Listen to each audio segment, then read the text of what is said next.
Hello and welcome to From Garden to Plate. I am Steven Erickson, the creator of this channel on YouTube. In today's episode, we are going to be covering how to harvest hops and how to put them into beer. And I'm going to have a guest. That is my husband, Steven Erickson.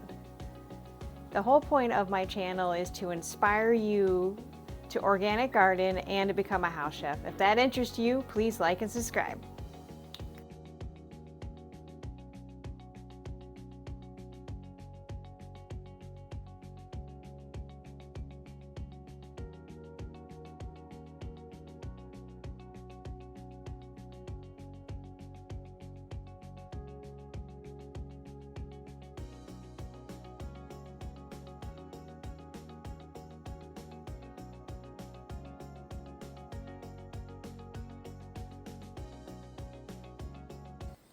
I have my husband here, Steven Erickson.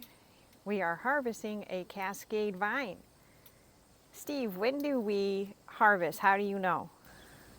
Well, you want to harvest when they're good and ripe. They should have a very papery kind of, almost like a tissue paper feel to them.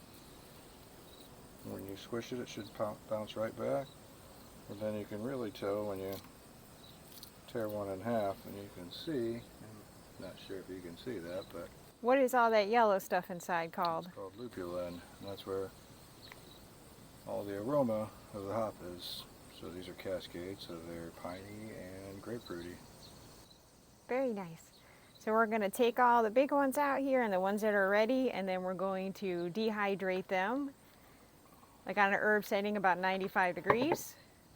Here's a close-up of what is that word? Lupulin. Ah, very cool. And we will put them in a vacuum seal bag and put them in the freezer, and they can stay up to how long in the freezer? At least a year. And we're going to brew a fresh batch of beer with this, and it is Steve's recipe.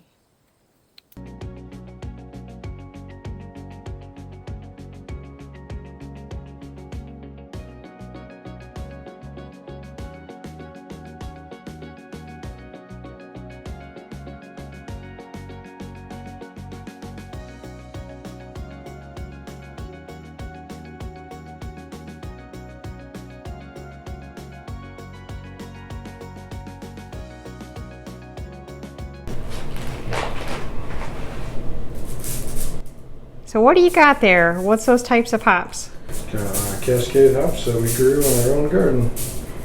They have pine and grapefruit notes to them. And what I'm doing is dry hopping. So I took a bag with marbles to make sure that they don't float, to give maximum flavor into the beer. And what dry hopping does is it adds flavor and aroma to the beer. It usually helps add bitterness at earlier stages, but at this stage they are just for aroma and flavor. And you can see I kind of got my bag all funny here. Yeah, you do. It's not complying. There you go.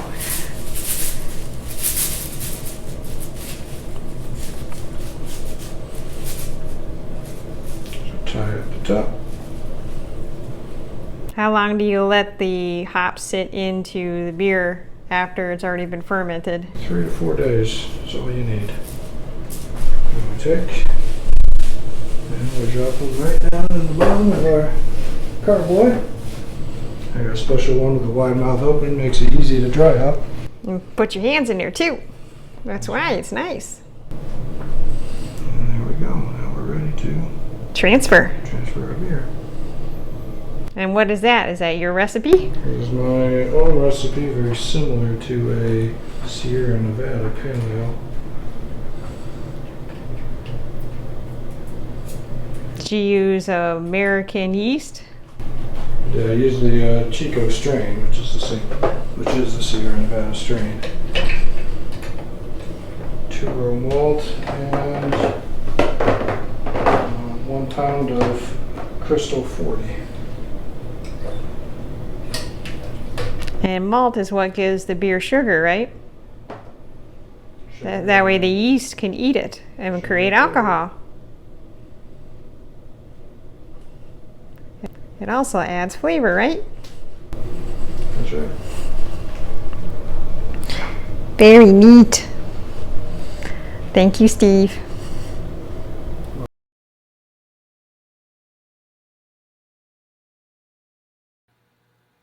It's that time for the taste test, and I'm going to have Steve explain what his recipe is. So this is my American Pale Ale. It's very similar to a Sierra Nevada Pale Ale. It is a really simple recipe, just 2-row malt and some crystal 60-degree malt. I used a pound of that and 9 pounds of 2-row malt, and then lots of Cascade hops. And I used some Warrior hops for bittering, and then all of the rest of the hops were homegrown Cascade hops from the garden. That's fantastic. Cheers, babe. Cheers.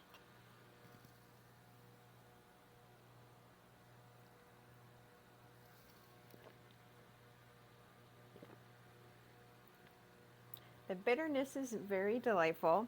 I really like the malt in the background, the notes of that too. What do you think?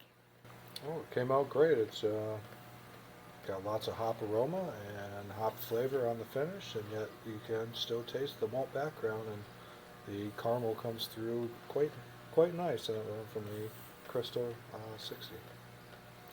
Thank you very much for viewing today. Hope to see you soon.